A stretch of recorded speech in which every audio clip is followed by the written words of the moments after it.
राधे राधे आप सभी को। एक समय की बात है जब माता पार्वती ने एक पुत्र की इच्छा की और एक चमत्कारी पुत्र को जन्म दिया जिसका नाम गणेश रखा। क्या आप जानते हैं इसके पीछे की कहानी? हिमालय की गोद में पर्वत शिखर के ऊपर जहाँ माता पार्वती ने अपने पुत्र को जन्म दिया जिसका नाम आगे चलकर विघ्नेश्वर कहलाए। क्या आप जानते हैं गणेश जी का सर धड़ से अलग क्यों किया गया था? जब माता पार्वती ने नंदी को आदेश दिया, मैं स्नान करने जा रही हूँ, जब तक मेरी आज्ञा ना हो तब तक किसी को अंदर नहीं आने देना।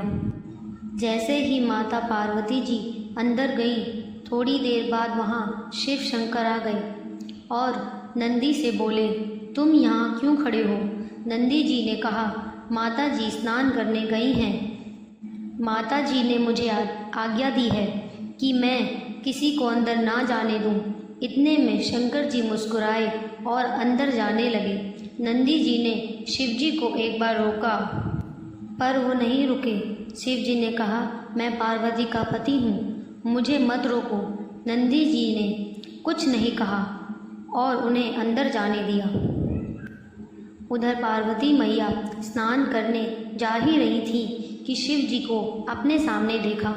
माता पार्वती थोड़ी सी सकुचाई और बोली, आप अंदर कैसे आए? उन्होंने कहा, जैसे अंदर आते हैं वैसे ही आ गया।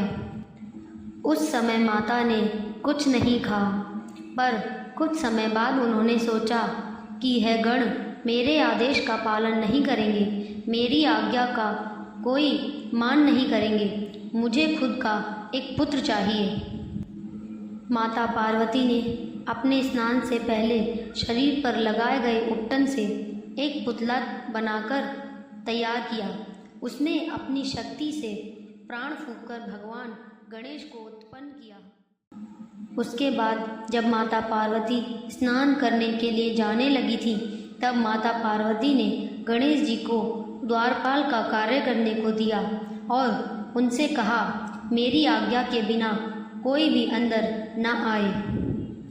इस बार फिर भगवान शिव आए और अंदर जाने लगे, पर इस बार गणेश जी ने उन्हें अंदर जाने नहीं दिया, उन्हें बाहर ही रोक दिया, जिससे क्रोधित होकर शिव ने उनको समझाया और अपना परिचय देने को कहा।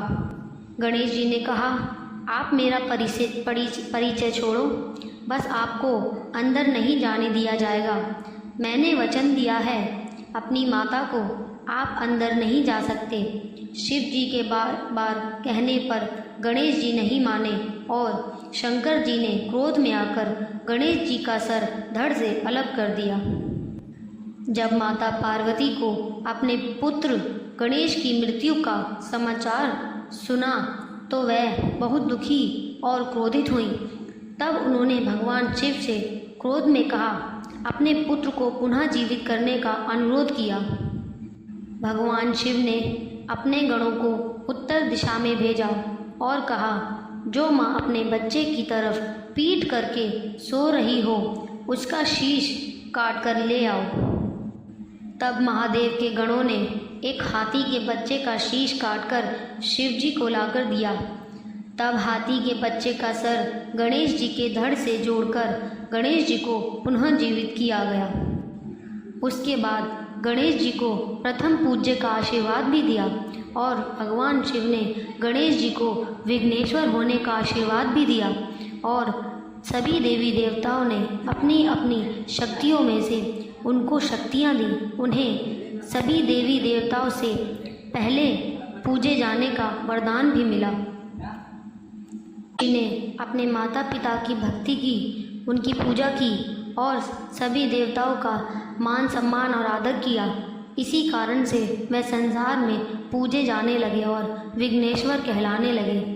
विघ्न को हरने वाले विघ्नहर्ता गणेश भगवान की जय। अगर आपको मेरी कथा पसंद आई हो तो लाइक